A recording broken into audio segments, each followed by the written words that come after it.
ये बहुत इंडिया में बहुत कॉमन है कि बहुत कॉमन है हार्ट अटैक और गैस में कन्फ्यूजन होना। तो मेडिकली हम लोग बात करें गैस्ट्राइटिस बोलते हैं, फिर वही चीज़ बाद में अल्सर बन जाती है। ये होता है मेनली जिनमें एसिड ज़्यादा सिक्रीट हो रहा है। साफ चेस्ट पेन या एक जगह पे चेस्ट पेन होगा, पूरा लगेगा कि आपको पूरा एरिया। गैस की दवाई जो है एसिड को बेसिकली कम कर रही है, वो चीज़ आपको बहुत हार्मफुल होती है इन्वॉल्व है। अगर लोग कोई बोलता है कि गैस पीठ में जा रहा है या गैस माथे में जा रहा है, गैस पैर में, तो ऐसा अब ये एसिड पूरा उस लाइन में चली जा रही है, तो पूरे रास्ते को जला देती है। आपका जो पेट है उसका कुछ पार्ट छाती में चला जाए।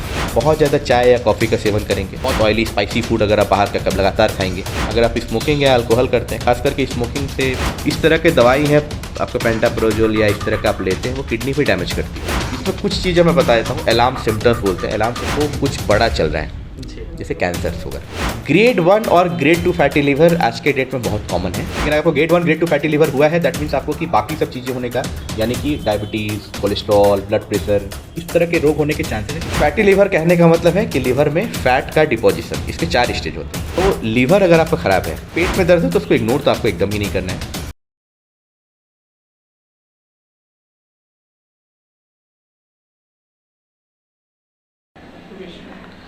नमस्कार, मेरा नाम है आसिफ और आप देख रहे हैं डायनामिक भारत न्यूज़। अब इस समय हम सासाराम के प्रभाकर रोड में हैं और सासाराम के सबसे फेमस डॉक्टर जिनका नाम है डॉक्टर आकाश कुमार अम्बस्टा, वो हमारे साथ मौजूद हैं और हम आकाश सर से आज यहाँ पर कुछ बेसिक पॉइंट्स पर बात करने के लिए आए हैं, जैसे कि पेट की समस्या। बहुत सारे लोगों को पेट की समस्या होती है, खाना खाते हैं, खाना का हज़म नहीं होना, गैस की बीमारियाँ, या फिर तला गला हम लोग खा लेते हैं, या मसाले वाला जो खाना होता है वो खा लेते हैं, तो बहुत सारे परेशानियों का सामना करना पड़ता है। तो इन्हीं सब टॉपिक पर हम आकाश सर से जानेंगे। तो चलिए हम आपको रूबरू कराते हैं आकाश सर से। स्वागत है सर एक बार पुनः हमारे चैनल पर। Thank you very much. Sir, आखिर पेट है क्या? पेट की वजह से जो ज़िंदगी चलती है या रोज़ी रोटी पेट की वजह से चलती है, तो पेट के बारे में आप एक्सप्लेन करके डॉक्टर पेट को किस नज़रिए से देखते हैं, इसको बताइए। ये देखिए, आपने बहुत कॉमन टॉपिक का चूज़ किया है। बेसिकली पेट हम लोग जो बोलते हैं, इसका मतलब क्या होता है कि पेट क्या है, तो पहले आपको थोड़ा सा इसका एनाटॉमी, मतलब शरीर में क्या क्या अंग होते हैं, इसके बारे में जानने की ज़रूरत है। जब हम लोग खाना खाते हैं, ये मुंह से होता है, ये हम लोग के फूड पाइप से, जिसको इसोफेगस बोलते हैं, फूड पाइप होती है, वो जाके स्टमक बनता है, जिसको पेट बोलते हैं हम लोग अगर ऐसे बोले तो। स्टमक बनता है, फिर स्टमक के बाद छोटी आंत, बड़ी आंत, और फिर लैट्रिन के रास्ते से लैट्रिन पास होती है। लॉन्ग इंटेस्टाइन और शॉर्ट इंटेस्टाइन, उसके बाद रेक्टम, उसके बाद लैट्रिन पास होती है। तो बेसिकली वो खाना खाने का जो फूड का रास्ता होता है वो इसी तरह जाता है कि आपकी एक पतली सी नली से जाएगी, वो पेट में थोड़ा सा लंबा होगा, फिर छोटी आंत, बड़ी आंत या स्मॉल इंटेस्टाइन, लार्ज इंटेस्टाइन, फिर लैट्रिन। उस पूरे दौरान जो खाना है आपका वो वहाँ पे टूटेगा। जैसे आप रोटी खाते हैं या चावल खाते हैं, तो वो आप यहाँ पे कुछ चर्न कर रहे हैं, यहाँ पे चबा रहे हैं, फिर वो पेट में जाएगा, वहाँ पे वो थोड़ा सा चर्न होगा, वहाँ पे वो टूटेगा। उसमें वहाँ पे जाके कुछ एंजाइम्स होते हैं जो खाना पचाने, जैसे पेप्सिन या फिर ट्रिप्सिन, ऐसे कर बहुत सारे एंजाइम होते हैं जो उसको पचाएंगे। जो कार्बोहाइड्रेट है, प्रोटीन है या फैट है, उसको वहाँ पचाएंगे और धीरे धीरे बॉडी उसको ऑब्जर्व करेगी पूरे रास्ते में। और स्मॉल इंटेस्टाइन होते हैं, जो लार्ज इंटेस्टाइन है, पूरे रास्ते में वो ऑब्जर्व होगी।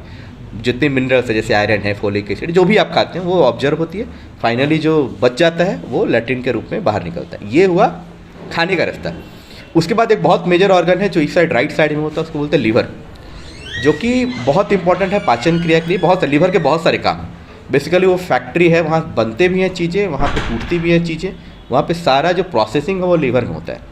और उसके बगल में एक पित्त की थैली होती है, जिसको आप लोग गॉल ब्लैडर बोलते हैं। उसमें बेसिकली बिलिरुबिन करके एक कंपाउंड होता है जो कि ब्लड टूटने से बनता है। जो ब्लड हम लोग के शरीर में है वो टूटता है, उससे बिलिरुबिन नाम का कंपाउंड बनता है। वो उस पूरे रास्ते में बिलिरुबिन जो है गॉल ब्लैडर में वो बनता है, वो जाके छोटी आंत में जाके मिल जाती है, वो लैट्रिन के रूप। इसलिए पीलापन जो होता है, या वो पीलापन जो बेसिकली होता है वो जॉन्डिस जो बोलते हैं हम लोग, वो बिलिरुबिन होता है। वो बहुत लेवल जब हाई हो जाता है तो जॉन्डिस बन जाता है। तो वो जो बाइल का जो रास्ता है, वो रास्ता गॉल ब्लैडर होता है, वो एक इंपॉर्टेंट ऑर्गन है, लीवर, गॉल ब्लैडर। उसके बगल में एक ऑर्गन होता है जिसको पैंक्रियाज बोलते हैं। पैंक्रियाज एक ऐसा जगह है जहाँ से खाने के जितने भी एंजाइम्स हैं, जो केमिकल्स हैं, वो वहाँ प्रोड्यूस होता है। जैसे पेप्सिन, ट्रिप्सिन, काइमोट्रिप्सिन, बहुत सारे एंजाइम्स होते हैं जो कि वहाँ प्रोड्यूस होते हैं, जो कि वो जाते हैं स्मॉल इंटेस्टाइन उस एरिया में और वहाँ जाके उसको डाइजेशन में हेल्प करते हैं। तो पैंक्रियाज का बहुत ज़्यादा रोल है। और पैंक्रियाज के ही आखिरी हिस्से में वहाँ से इंसुलिन, जो आप शुगर के लिए जानते हैं, डायबिटीज़ जो होता है, इसको इंसुलिन कमी से होता है, वो इंसुलिन, ग्लूकागोन, बहुत सारे कुछ हार्मोन्स भी पैंक्रियाज से। तो बहुत इंपॉर्टेंट ऑर्गन एक पैंक्रियाज है। इधर एक स्प्लीन करके एक चीज़ होती है, इसको तिल्ली बोलते हैं हम हिंदी में। स्प्लीन होता है जिसका काम जो खून है उसको तोड़ना, उसको ये करना, उसका काम स्प्लीन होता है। स्प्लीन एक सेपरेट टॉपिक है, उसको छोड़ देते हैं। और उसके अलावा कुछ कुछ लिम्फ नोड्स वगैरह और बहुत सारी चीज़ होती है। बट मुख्यतः अगर आप बात करेंगे तो खाने का जो रास्ता हुआ, लीवर, पैंक्रियाज और गॉल ब्लैडर, ये 4-5 चीज़ें जो हैं। और लास्ट में अगर आप बोलेंगे तो अपेंडिक्स, स्मॉल इंटेस्टाइन का एक पार्ट होता है अपेंडिक्स, छोटा सा, जो अक्सर आप सुने होंगे कि अपेंडिक्स इन्फ्लेम्ड हो गया, अपेंडिसाइटिस हो गई, वो कुछ पैथोलॉजी है। बाकी किडनी है दोनों साइड में, 2 किडनी है हमारे पास। किडनी से वो एक ट्यूब निकलती है जो पेशाब की थैली में जाती है, पेशाब की थैली से वो पेशाब बाहर जाता है। वो भी आपके दोनों साइड में, लेफ्ट और राइट साइड में एक एक किडनी होती है, जिसमें अगर कभी कभी आप दर्द सुनते हो कि रीनल स्टोन हो गया, किडनी में स्टोन हो गया, बेसिकली वहाँ पे स्टोन फॉर्म होता है जिसकी वजह से होता है। तो ये सब मेजर ऑर्गन है। बट खाने का अगर सिर्फ पाचन क्रिया की बात करेंगे तो फूड पाइप पूरा आपका लीवर, पैंक्रियाज और गॉल ब्लैडर, ये 4-5 चीज़ें खाने में पचने में बहुत हेल्पफुल है। अगर इनमें कोई भी प्रॉब्लम होगा तो कुछ ना कुछ आपको प्रॉब्लम्स होगी। सर, मुख्य तौर पर ज़्यादातर देखने को आता है गैस की समस्या। हम अगर परसेंटेज की बात करें तो 60+ % लोग होंगे जो कि गैस से पीड़ित हैं। तो गैस होता क्यों है, गैस होने की वजह क्या है और गैस से कैसे बचा जाए, ये तीनों सवाल एक में आपके पास है। जी, आपने बहुत मतलब जो क्लिनिकल प्रैक्टिस में हम लोग देखते हैं, गैस लगभग सभी अब लोग होते हैं, गैस हो गया, गैस हो गया, गैस हो गया। एक तो गैस का सब लोगों के लिए एक्चुअली मतलब अलग होता है कि गैस कहने का मतलब क्या है, सबके लिए अलग अलग। कुछ लोग सिर दर्द होता है उसको भी गैस बोलते हैं, कि घुटने में दर्द हो उसको भी गैस बोल देते हैं, पेट फूल गया उसको भी गैस बोलते हैं, इंडाइजेशन को भी गैस बोलते हैं, हर चीज़ को गैस ही बोलते हैं। आपको मेडिकल टर्म में अगर हम बात करेंगे तो आपको समझना क्या है कि हो क्या रहा है। आप बेसिकली आप खाना आपका जा रहा है और वो यहाँ पे ये जो चेस्ट है और पेट का पार्ट है, इसके बीच में एक स्टोमक जैसा एक बनता है, वहाँ पे खाना बनता है। स्टोमक थोड़ा डायरेक्ट जब खाना वहाँ जाता है, उसको पचाने के लिए वहाँ पे एंजाइम्स जा रहे हैं जो उसको तोड़ते हैं, उसको मतलब इस लायक बनाते हैं कि वो एब्जॉर्ब हो पाए। बेसिकली हो ही रहा है। तो इस यहाँ पे जो बचाता है ना हमारा, वहाँ पे एसिड बहुत ज़्यादा होते हैं। एसिडिक लेवल जो पीएच हो जिसको बोलते हैं वो बहुत हाई होता है, हाई एसिडिक पीएच होता है। मतलब 3-4 जो एसिडिक पूरा इन्वायरमेंट होता है वो ज़रूरी होता है उसको तोड़ने के लिए। और वो एसिड जब बहुत ज़्यादा हो जाए तो पेट का जो लाइनिंग है, जहाँ म्यूकोसा जिसको बोलते हैं लाइनिंग होती है, उसको जला देता है या उसको डिसरप्ट कर देता है। तो उसके वजह से धीरे धीरे उसमें छाले पड़ जाएंगे जिसको गैस्ट्राइटिस बोलते हैं। मतलब पूरे रास्ते में छोटा छोटा ब्लीडिंग स्पॉट्स जैसा बन जाता है जिसको गैस्ट्राइटिस, अगर मेडिकली हम लोग बात करें गैस्ट्राइटिस बोलते हैं। फिर वही चीज़ बाद में अल्सर बन जाती है, वो पूरा एक जैसे वुंड कट जाता है, छेद जैसा बन जाता है, वो अल्सर बन जाता है। और वही जब मैसिव फॉर्म हो जाता है तो वो पूरा फट के पेप्टिक परफोरेशन, मतलब इवन फट भी सकता है, जिसको पेप्टिक परफोरेशन बोलते हैं। ये मेडिकल भाषा में जिसको हम लोग बोलते हैं गैस्ट्राइटिस, या ये अगर बोलेंगे तो पेप्टिक अल्सर डिजीज़, ये स्पेक्ट्रम पेप्टिक अल्सर डिजीज़ का है। उसके अलावा भी गैस के बहुत सारे, मैं सिर्फ अभी इसके बारे में बात करता हूँ कि ये क्या चीज़ हुई। ये होता है मेनली जिनमें एसिड ज़्यादा सिक्रीट हो रहा है, या फिर एक बैक्टीरिया होता है जिसको एच पाइलोरी बोलते हैं, हेलिकोबैक्टर पाइलोरी। ये बहुत इंडिया में बहुत कॉमन है। एच पाइलोरी करके बैक्टीरिया वो उसको छील देती है। या फिर खाना जो है आपका, जैसे आपका खाना गया इस पाइप से, यहाँ पे एक वॉल होता है जो कि खाना को रोकता है कि वापस नहीं जाए, खाना जाए और उसके नीचे जाए। अगर ये वॉल्व आपका कमज़ोर है या फिर आपका फूड पाइप जो है बहुत सही से, जैसे आपका खाना जा रहा है तो पाइप अपने आप को दबा रही है कि खाना आगे की तरफ जाए, या पाइप कमज़ोर है या फिर वापस ये आ गया। ये अगर वापस आएगा तो एसिड, यहाँ पे तो एसिड बनना नहीं चाहिए, एसिड नीचे है, अब ये एसिड पूरा उस लाइन में चली जा रही है तो वो पूरे रास्ते को जला देती है। अच्छा, वही जो जलन की समस्या होती है, बोलते हैं कि खाना जलन हो रहा है, खाना ऊपर आ गया, मुंह में हल्का हल्का सलाइवा आ रहा है, या रात में खांसी आ रही है। बेसिकली वो क्या हो रहा है कि खाना आपका उसको बोलते हैं हम लोग मेडिकल टर्म में gastro oesophageal reflux disease. Basically reflux जो आपका खाना है वो वापस आपके फूड पाइप में वापस जा रहा है, GERD। ये एक दूसरा तरीका है, दूसरी बीमारी है। तीसरी बीमारी हो सकती है कि आपका जो स्टमक है, आपका जो पेट है, उसका कुछ पार्ट छाती में चला जाए। हमारे ये दोनों के बीच में ना एक डायफ्राम होता है, मतलब एक परत जैसी होती है जो कि रोकती है कि ये ऑर्गन इस साइड रहे, ये ऑर्गन इस साइड रहे। लेकिन सपोज ये डायफ्राम कमज़ोर हो जाए किसी भी वजह से, या जेनेटिक हो या कोई भी वजह से, तो इसका थोड़ा सा हिस्सा ऊपर चला जाता है स्टोमक का, उसको हाइटस हर्निया बोलते हैं। उसकी वजह से भी ये चीज़ हो सकती है। हालांकि ये सब कॉमन नहीं है। कॉमन अगर आप बात करेंगे तो सबसे कॉमन 2 ही चीज़ें हैं, पेप्टिक अल्सर और GERD। पेप्टिक अल्सर कहने का मतलब कि रास्ते में छोटे छोटे छाले, या फिर खाना ऊपर जाने की वजह से ये पूरा जलन। ये है असली गैस जिसको आप ट्रीट कर सकते हैं। बट इसके अलावा भी बहुत लोग चीज़ें गैस के मायने और चीज़ें हो जाती हैं जो उसको थोड़ा और डिटेल में पूछना पड़ता है। जैसे अगर लोग कोई बोलता है कि गैस पीठ में जा रहा है, या गैस माथे में जा रहा है, गैस पैर में, तो ऐसा नहीं होता। गैस कहने का मतलब है कि आपका पेट में छाला है या ये है, वो फिर कुछ और है। इसमें बहुत बड़ा कंपोनेंट एक है आपका स्ट्रेस। जो आप बहुत सोचते हैं, बहुत टेंशन लेते हैं, जिसको हम लोग इरिटेबल बाउल सिंड्रोम बोलते हैं या फंक्शनल डिस्पेप्टिक सिंड्रोम बोलते हैं। फंक्शनल डिस्पेप्टिक सिंड्रोम या इस टाइप का टर्म कहने का मतलब है कि मेंटली स्ट्रेस होने की वजह से आपको फिजिकल सिम्टम्स आना, जो कि वाकई में है नहीं, बट आपको फिजिकली लग रहा है। जैसे लोग घबराहट बोलते हैं या बेचैनी बोल रहे हैं या पसीना छूट रहा है, बेसिकली उनको कोई बीमारी नहीं है, बेसिकली आप सोच रहे हैं, स्ट्रेस हो रहा है, जिसकी वजह से आपको उसके फिजिकल मैनिफेस्टेशन मिल रहे हैं, उसका आपको शारीरिक कुछ मिल रहा है। वैसे ही सिमिलर गैस हो जाता है कि आप जब स्ट्रेस में हैं, आपको रात में नींद नहीं आ रही है या कुछ टेंशन चल रहा है, कुछ बात हो रही है, या फिर किसी किसी को इतना बिहेवियर ही वैसा हो जाता है कि आप छोटी छोटी बातों को सोचने लगते हैं कि ये हो गया, आज वो हो गया, ये हो गया, तो वो सब चीज़ें जब आती हैं तो वो भी गैस का फॉर्म लेती हैं। बट इसके अलावा आपका अगर लीवर में प्रॉब्लम है, अगर लीवर सही से काम नहीं कर रहा हो, इंडाइजेशन कर रहा हो, या पैंक्रियाज जो है आपका खाना पचने वाली जगह है वो सही से जूस नहीं निकाल रही हो, उससे भी आपको गैस हो सकता है।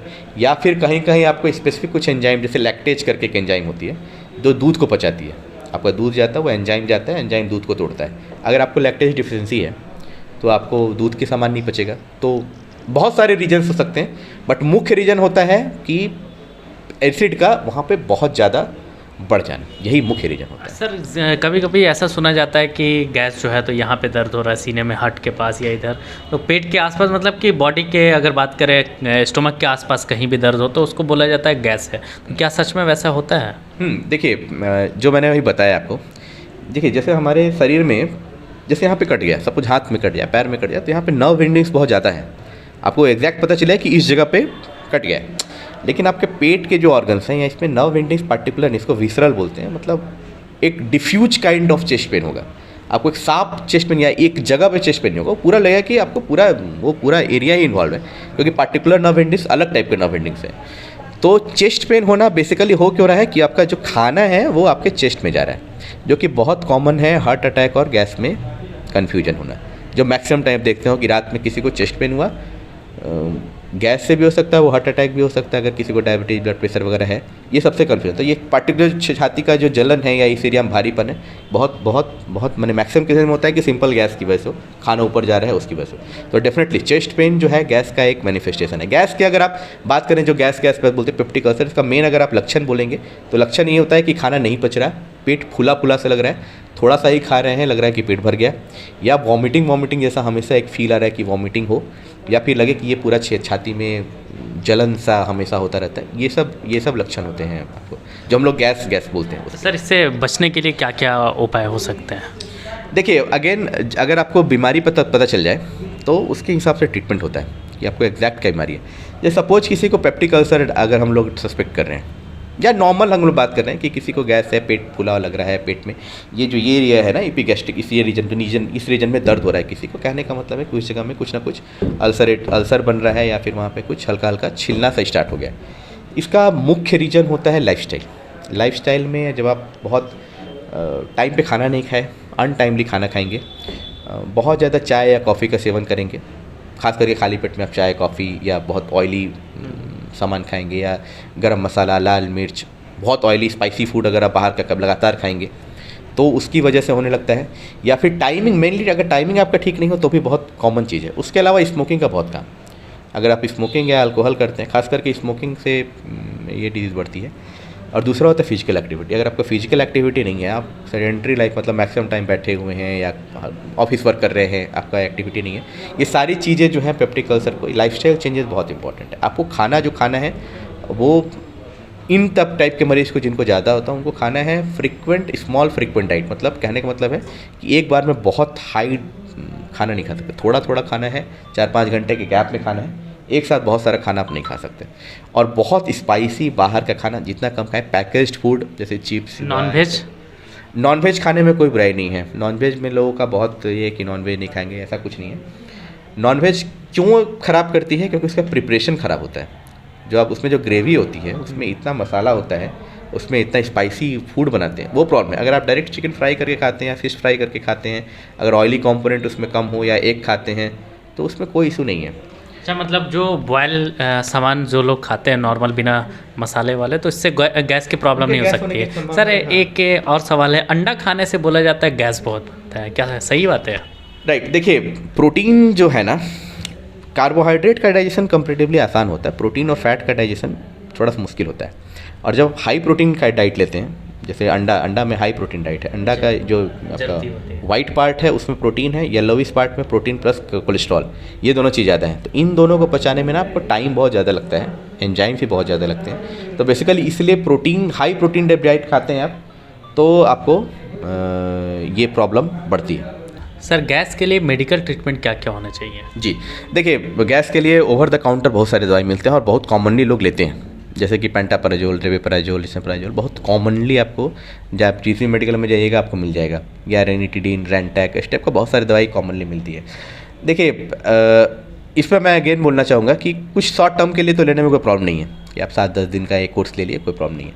लेकिन डिस्पाइट आपकी दवाई लेने के बावजूद भी अगर आपका ठीक नहीं हो रहा है, जो कॉमनली यानी कि डायग्नोसिस में कुछ ना कुछ प्रॉब्लम है, कुछ और रीजन से आपको हो रहा है, तो इस केस में आपको डॉक्टर्स को दिखाना चाहिए, उसको और डिटेल में इवैल्यूएट करना चाहिए। आप अगर लगातार इस तरह की दवाई खाएंगे, जैसे बहुत कॉमन देखा गया है, डॉक्टर्स के पॉइंट ऑफ व्यू से भी बहुत कॉमन देखा है कि लोग लिख देते हैं कि साथ में गैस का दवाई लिख दिए, हर प्रिस्क्रिप्शन पे गैस का दवाई रहेगा, या फिर पेशेंट की तरफ से भी कि वो लगातार गैस का दवाई खाए जा रहे हैं, 3-3 साल, 4-4 साल, 5-5 साल लगातार खाए जा रहे हैं। लेकिन वो चीज़ आपको बहुत हार्मफुल होती है। गैस की दवाई जो है एसिड को बेसिकली कम कर रही है, बट एसिड वहाँ पे चाहिए आपको डाइजेशन के लिए, एक पार्टिकुलर अमाउंट के लिए ठीक है करने के लिए कि कुछ दिन के लिए, कि अब तक छाले नहीं हील हो रहे तब तक के लिए। लेकिन अगर लगातार लेंगे तो एसिडिक इन्वायरमेंट वहाँ बचेगा नहीं, तो आपका फूड डाइजेस्ट होगा नहीं, वो लाइनिंग आपकी ख़राब होगी। जो इस तरह के दवाई है आपका पेंटाप्रोजोल या इस तरह का आप लेते हैं, वो किडनी पे डैमेज करती है, लॉन्ग टर्म में किडनी डैमेज होता है आपकी, चूँकि आपका फूड डाइजेशन सही नहीं हो रहा है, एसिडिक इन्वायरमेंट नहीं मिल रहा है, तो कैल्शियम वगैरह कम होता है, बोन कमज़ोर होने लगता है, विटामिन B12 कमज़ोर होने लगता है। तो सिर्फ आप गए और दवाई खाते रहे, वो चीज़ कभी नहीं करना है। अगर आपको नहीं हो रहा है ठीक, दैट मीन्स, और कभी कभी तो होता है कि आप उस पर डिपेंडेंस हो जाते हैं, नहीं खाएंगे तो प्रॉब्लम हो जाएगी। ये सब चीज़ें नहीं होनी है। तो आपको जो एकदम से लेफ्ट एंड राइट सबको गैस की दवाई वो नहीं चलाना चाहिए। अगर आपको प्रॉब्लम है, इसमें कुछ चीज़ें मैं बता देता हूँ, अलार्म सिम्टम्स बोलते हैं। अलार्म सिम्टम्स कहने का मतलब कि कब आपको कुछ बड़ा चल रहा है, जैसे कैंसर्स वगैरह, आपके लैट्रिन में खून आ रहा हो, एकदम काला लैट्रिन, कीचड़ की तरह काला, जो ब्लैक बोलते हैं ना, कीचड़ जैसा होता है, वैसा लैट्रिन आ रहा हो, आपका वेट लॉस हो रहा हो कि वजन आपका कम हो रहा है, आपको हल्का हल्का बुखार या कमजोरी, हमेशा कमजोरी सा लग रहा है, या खाना परसिस्टेंट आपको छाती में दर्द है, ये सब रीजंस है कि आप इसको डिटेल में इवैल्यूएट करें। डिटेल में इवैल्यूएट करने का मतलब होता है इसमें इंडोस्कोपी करके टेस्ट होती है, कैमरा अंदर डालते हैं मुंह के रास्ते, ये पूरा फूड पाइप में जाता है, वहाँ कैमरा जाके वो देखता है कि क्या है एग्जैक्टली वहाँ पे क्या चीज़ चल रहा है, कि अल्सर है या कोई कैंसर जैसा बन रहा है या कुछ ऐसा बन रहा है, उस चीज़ को डिटेल में तो इंडोस्कोपी कराना है। तो गैस का सिर्फ ऐसे ही ओवर द काउंटर कुछ टाइम के लिए ठीक है, बट लगातार जिनको लग रहा है मैं बोलूँगा कि प्लीज़ डॉक्टर को दिखाएं। इंडोस्कोपी थोड़ा सा डिफिकल्ट प्रोसीजर, थोड़ा ख़राब लगता है, लेकिन अगर प्रॉब्लम है तो एक बार जरूर होना चाहिए कि कहीं आपको कुछ बड़ा तो नहीं चल रहा है, या अल्सर बड़ा तो नहीं बन गया है, या एच पाइलोरी करके मैंने जो बैक्टीरिया बताया उसका इन्फेक्शन, तो इसका ट्रीटमेंट बहुत अलग हो जाता है। देखिए, अगर आप लोगों को भी गैस की प्रॉब्लम है तो इसको हल्के में ना लेकर के इसका ट्रीटमेंट होना चाहिए, क्योंकि सर ने जैसा बताया कि अगर हम लोग मेडिकल स्टोर से दवा लेकर के खाते रहेंगे तो वो बिल्कुल सही नहीं है। तो सर हम नेक्स्ट टॉपिक पर आते हैं, फैटी लीवर का सूज जाना। लीवर का क्या इंपॉर्टेंस होता है हमारे बॉडी के अंदर? देखिए, लीवर एक बहुत मेजर ऑर्गन है हमारे शरीर में, जिसका काम है मेटाबोलाइजेशन मतलब कि जो भी आपके बॉडी में जितने भी जैसे लिपिड्स हैं, प्रोटीन हैं, सब कुछ का ये सेंटर है जहाँ पे फैक्ट्री है, वो सब चीज़ को तोड़ती है और अलग अलग जगह भेजती है। यहीं से आपका जो बिलिरुबिन जो मैंने बताया था, बाइल जो है उसका रास्ता होता है, वो रास्ता ब्लॉक होना, उसका पूरा जो तरीका होता है उसको डिस्टर्ब ख़त्म करने का, वो लीवर करती है। और तीसरा करती है कुछ चीज़ें बनाती है, जैसे विटामिन के वगैरह, कुछ चीज़ों में फॉर्मेशन में भी वो हेल्प करती है। तो लीवर अगर आपका ख़राब है, लीवर ख़राब होने के बहुत सारे वजह हैं। अगर मैक्सिमम जो मेन वजह की बात करूँगा, शराब जो मोस्ट कॉमन है, अल्कोहलिक लीवर डिजीज, शराब पीना सबसे कॉमन आपको देखा जाता है। सेकंड होता है non alcoholic fatty liver disease, जिसके बारे में आप बात कर रहे हैं। नॉन अल्कोहलिक मतलब शराब जो नहीं भी पी रहे हैं, बट उनको भी लीवर में फैट डिपॉजिट हो रहा है, उसको फैटी लीवर बोलते हैं, जो non alcoholic fatty liver. Third होता है हेपेटाइटिस कहने का मतलब है वायरल हेपेटाइटिस, जैसे हेपेटाइटिस बी, सी, या तरीके के और भी बहुत सारे वायरस होते हैं, या कुछ टॉक्सिन्स होते हैं, वो सब बहुत कॉमन नहीं है। बट कॉमनली अगर बात करें, जो हम लोग आप देखेंगे बहुत क्या होता है मैक्सिमम टाइम, गैस करके गए, डॉक्टर ने अल्ट्रासाउंड लिख दिया, अल्ट्रासाउंड में लिखा हुआ है कि लीवर का साइज बढ़ा हुआ है, फैटी लीवर, ये मैक्सिमम लेगा, ग्रेड 1 ग्रेड 2 ऐसे करके एक रिपोर्ट रहती है। उस रिपोर्ट को मैं थोड़ा डिटेल में बताता हूँ कि क्या होता है फैटी लीवर। फैटी लीवर कहने का मतलब है कि लीवर में फैट का डिपोजिशन, इसके 4 स्टेज होते हैं, 1 2 3 4। पहले तो स्टार्टिंग में क्या होता है, वहाँ पे फैट जमा होना स्टार्ट होता है, इसको स्टैटोसिस बोलते हैं। उसके बाद लीवर जो है वो थोड़ा इलास्टिक स्ट्रक्चर होता है, वो कड़ा होने लगता है, जिसको फाइब्रोसिस बोलते हैं। फाइब्रोसिस कहने का मतलब है कि वो लीवर में जो फैट जमा है उस जगह पे थोड़ा डैमेज करते करते लीवर को पूरा ख़राब कर देता है। और जब फाइब्रोसिस आपके लीवर में स्टार्ट हो जाए, उसके भी 4 स्टेज होते हैं, तो फाइनल आपको लीवर पूरा ख़राब कर देता है, जिसको हम लोग बोलते हैं नॉन अल्कोहलिक स्टेटोहेपेटाइटिस। कहने का मतलब है नैश या फिर नैश सिरोसिस, मतलब लीवर आपका पूरा ही ख़राब हो गया। ये जो है फाइनल स्टेज होती है। ग्रेड 1 और ग्रेड 2 फैटी लीवर आज के डेट में बहुत कॉमन है, क्योंकि हम लोग का जो लाइफस्टाइल है, जिसको भी ये जो पेट में जो ना विसरल एडोपिसिटी बोलते हैं, मतलब जिनका पेट में थोड़ा भी चर्बी जमा हो रहा है, वो चर्बी बेसिकली लीवर में भी जमा हो रही है। जिनका मोटापा है उन लोग को ज़्यादा कॉमन है कि फैटी लीवर ग्रेड 1 या ग्रेड 2 देखने को मिलेगा। लेकिन जिनको पतले दुबले हैं, इंडियन केस में, इंडियन सिनारियो में, हालांकि वेस्टर्न कंट्री में ऐसा देखने को कम मिलता है, बट इंडियन सिनारियो में आपको इवन पतले दुबले लोगों में भी grade 1 grade 2 fatty liver, grade 1 grade 2 fatty liver बहुत इशू नहीं है। ये कहने का मतलब है कि यहाँ तक आप प्रिवेंट कर सकते हैं, ग्रेड 3 तक आप प्रिवेंट कर सकते हैं। प्रिवेंट करने का मतलब है अगर आप फैट आपको ज़्यादा है तो आप वेट लॉस करें। इसका सीधा और सिंपल ट्रीटमेंट वेट लॉस है। इसका ट्रीटमेंट दवाइयों में नहीं है, दवाइयाँ बहुत कम ही दवाई हैं जिसको यूज करना है। कब यूज करना है उसके इंडिकेशन से। आप सारे लोगों में दवाई नहीं यूज करते फैटी लीवर, क्योंकि बहुत कॉमन है। लेकिन अगर आपको ग्रेड 1 ग्रेड 2 फैटी लीवर हुआ है, दैट मीन्स आपको कि बाकी सब चीज़ें होने का, यानी कि डायबिटीज़, कोलेस्ट्रॉल, ब्लड प्रेशर, इस तरह के रोग होने के चांसेस है, क्योंकि आपका बेसिकली मोटापा से रिलेटेड बीमारियाँ हो रही। तो ग्रेड 1 ग्रेड 2 फैटी लीवर घबराए नहीं। अगर आपको ग्रेड 1 ग्रेड 2 फैटी लीवर है तो नॉर्मली डॉक्टर एक लीवर फंक्शन टेस्ट करके ब्लड में टेस्ट होता है, उसमें वो देखते हैं कि कौन कौन से पैरामीटर्स चेंज हैं, ज़्यादा चेंज है, हल्का चेंज है। हल्का चेंज है तो सिर्फ लाइफस्टाइल चेंजेस है, ज़्यादा चेंजेस है जो SGOT SGPT करे कुछ ब्लड टेस्ट होता है। अगर बहुत ज़्यादा 100 से ज़्यादा है तो फिर उसको इवैल्यूएट भी करना है और उसका ट्रीटमेंट भी स्टार्ट करना होगा। तो उसको थोड़ा डिटेल में देखना पड़ता है अगर फैटी लीवर है तो। अदरवाइज आपके लिए यही रहेगा कि फ़ैट आपको वेट लॉस एटलीस्ट अगर कर सकते हैं तो 10% of the body weight loss, मतलब आपका अगर सपोज 70 kg तो 10% कम करना है, कम से कम 7 kg कम करना है, ये टारगेट होता है। सर एक आखिरी सवाल होगा, बहुत सारे लोगों को पेट में दर्द होता है जिसको नॉर्मल वे में ले लेते हैं लोग, मेडिकल स्टोर से दवा लेते हैं, फिर बाद में पता चलता है कि उन्हें स्टोन हो गया है। तो इसका क्या सिम्टम है, कैसे आखिर पता चलेगा और कैसे ट्रीटमेंट होना चाहिए इसका? जी देखिए, पेट में दर्द होना उसके मल्टीपल रीजन्स हैं, एक रीजन नहीं है। जिस भी ऑर्गन्स पे रहेगा उसके स्पेसिफिक पेन होता है।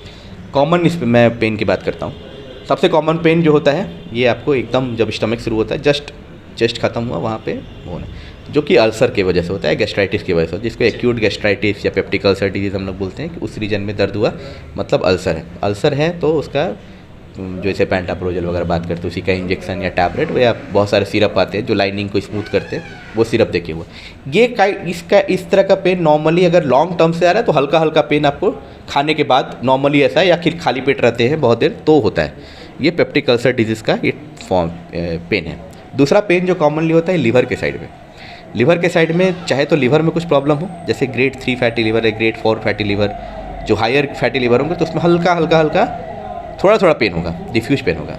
अगर उसमें कोई एब्सेस बन गया, मतलब फोड़ा जैसा बन गया है, तो उसके साथ बुखार, दर्द, तेज़ दर्द होगा जब फोड़ा बन जाता है, जब उसको लीवर एब्सेस बोलते हैं। या फिर उसके बगल में गॉल ब्लैडर होती है जो कि बहुत कॉमन है, कोलेलिथियासिस जिसको बोलते हैं। खास करके बिहार के इस रीजन में गॉल ब्लैडर में स्टोन होना बहुत कॉमन है। बट वो स्टोन कभी कभी पेन कर भी सकता है, पेन नहीं भी कर सकता, क्योंकि वो एक इतना बड़ा सा पाउच है, उसके पाउच से एक रास्ता निकलता है, छोटी सी पाइप निकलती है। तो ये स्टोन आपके पाउच में भी हो सकता है या फिर उसके पाइप में भी हो सकता है। अगर छोटे छोटे पाइप में हो तो पेन कराने के चांसेस ज़्यादा हैं। या फिर वो स्टोन के बगल में थोड़ा सा इन्फेक्शन जैसा पड़ जाए, कोलिसिस्टाइटिस जिसको बोलते हैं, उस जगह में इन्फेक्शन हो जाए तो दर्द। नॉर्मली सिर्फ स्टोन उतना पेनफुल नहीं होता, डिफ्यूज काइंड हो, बट अगर वो पास करता रहे या इन्फेक्शन करा दे तो वहाँ पे पेन स्टार्ट हो जाता है। थर्ड इसको बोलते हैं हम लोग कोलेलिथियासिस, ये गॉल ब्लैडर का स्टोन का बात हुआ, जो कि कॉमन है, जो राइट साइड में आपको अपर साइड में होगा। थर्ड जो पेन होता है ये बीच में एक पैंक्रियाज करके ऑर्गन बोलते जो जिसको बताते हैं, जहाँ से एंजाइम निकलते हैं। ये पेन बहुत सीवियर होता है, नॉर्मली बहुत ही सीवियर होता है, मतलब लोग बैठना मुश्किल हो जाता है, लेटना मुश्किल हो जाता है, बैक में भी चला जाता है, इतना सीवियर पेन होता है। कोई भी चीज़ खाएंगे वॉमिट हो जाएगी, क्योंकि वो खाना पचने में सारे जूस वहाँ से निकल रहे हैं खाना पचने का, वो खाना पचेगा ही नहीं तो आपको वॉमिटिंग हो जाएगी। बहुत सीवियर पेन होता है एक्यूट पैंक्रेटाइटिस, वो आपको इमरजेंसी है। और वो कभी कभी इतना सीवियर जाता है क्योंकि अगर आप सपोज वहाँ से जूस जो रिलीज अगर बाकी जगह पे ऐसे ही नॉर्मली रिलीज होने लगे तो पूरा पेट में वो फैल जाता है, वो एक इमरजेंसी है एक्यूट पैंक्रेटाइटिस। और फोर्थ चीज़ होती है जो किडनी स्टोन हम लोग बोलते हैं, नेफ्रोलिथियासिस या किडनी स्टोन, चाहे तो किडनी में हो या किडनी से एक पाइप जाती, पतली सी पाइप जाती है जो कि पेशाब के थैली में पेशाब जाके वहाँ जमा होता है, तो चाहे तो पतली सी पाइप में हो या किडनी में स्टोन हो। किडनी में स्टोन नॉर्मली बहुत सीवियर नहीं होता, हल्का हल्का पेन होता है डिफ्यूज करने, बट अगर छोटा सा पतला सा पाइप में अगर स्टोन हो आपको तो वो जब पास होता है तो पूरा पाइप में बहुत ज़बरदस्त पेन होता है, उसको रीनल कोलिक बोलते हैं। वो एक कॉमन जो कि आपको लेफ्ट या राइट फ्लैंक में या फिर बैक में या फिर आपको नीचे के साइड में पेशाब के रास्ते में वहाँ पे दर्द होगा, ये मुख्य कारण है। तो जिस भी हिसाब से अगर पेट में दर्द है तो उसको इग्नोर तो आपको एकदम ही नहीं करना है, आपको जाना है डिपेंडिंग ऑन कितना पेन है उसके हिसाब से उसका डायग्नोसिस करना है। अच्छे जगह अल्ट्रासाउंड, अच्छे जगह अगर ब्लड टेस्ट होता है उसका डायग्नोसिस बनती है, उसका अगर ऑपरेशन करना है या जो भी करना है वहाँ पे डिसाइड हो जाता है। तो लेकिन आपको इग्नोर नहीं करना है कि उसको छोड़ दिए क्या, ठीक है, अपने आप मैक्सिमम टाइम अपने आप सबसाइड में कुछ ना कुछ तो उसका रीजन होता ही है। या फिर रीजन होता है आपकी स्ट्रेस। अगेन स्ट्रेस आपको हर तरह की बीमारियाँ ला सकता है। अगर आप बहुत स्ट्रेसफुल लाइफ जी रहे हैं किसी मामले में, पैसे के मामले में, वर्क के मामले में, बहुत ट्रैवलिंग है, खाना पीना इधर हो रहा है, तो इसको इरिटेबल बाउल सिंड्रोम या फंक्शनल डिस्पेप्टिक सिंड्रोम ये सब कुछ की चीज़ें ये बहुत ही कॉमन देखेंगे। स्ट्रेस से आपको हर जगह जो कि बहुत कॉमन है, मतलब 30-40% के जो पेट के दर्द आते हैं उनमें कुछ भी नहीं निकलता, उनमें बेसिकली स्ट्रेस रिलेटेड ही होता है। तो उनको एंटी स्ट्रेस हम लोग को दवाई देनी पड़ती है। इस तरह से लाइफस्टाइल थोड़ा चेंज करना पड़ता है कि आप वॉकिंग करें या मेडिटेशन करें या व्हाटएवर जो भी आप लीजर एक्टिविटी, सिर्फ काम कर रहे हैं और अपना मानसिक इसका ध्यान ही नहीं रख रहे हैं, सिर्फ काम ही काम किए जा रहे हैं या स्ट्रेस ही ले जा रहे हैं, वो चीज़ें आपको चेंज करनी पड़ेगी। देखिए अभी हमने आकाश कुमार अम्बस्टा सर से बात की पेट से जुड़ी समस्या के बारे में। अगर ये वीडियो आपके लिए है और आपको इस वीडियो से बहुत सारी जानकारी मिली, अगर वीडियो आपको अच्छा लगा हो तो हमारे चैनल को सब्सक्राइब करें। और सर एक बार आप अपना एड्रेस बता दीजिए, अगर लोग आपसे सलाह लेना चाहते हैं, आपके पास आना चाहते हैं तो। जी, पहले मैं तो रोजा रोड में था, अभी मैंने अपना प्रभाकर रोड में आकाश हॉस्पिटल करके स्टार्ट किया है, प्रैक्टिस रन कर रहे हैं, पूरा लैब फार्मेसी एवरीथिंग यहाँ पे मैंने स्टार्ट किया है। तो कुछ भी आपको समस्या हो तो 24/7 यहाँ पे खुला हुआ है, कभी भी। देखिए 24/7 अगर कोई भी समस्या हो तो आप आकाश हॉस्पिटल में आ सकते हैं। लोकेशन है प्रभाकर मोड़, जो कि शेषासुरी मकबरे के दक्षिण में ये उपस्थित है हॉस्पिटल। ऐसी वीडियो के लिए हमारे साथ बने रहें। अगर ये वीडियो आपको अच्छा लगा हो तो हमारे चैनल को सब्सक्राइब करें। इस वीडियो को उससे व्यक्ति तक पहुँचाएँ शेयर करके जिनको पेट से जुड़ी गैस की या इन सभी चीज़ों की समस्या है। धन्यवाद।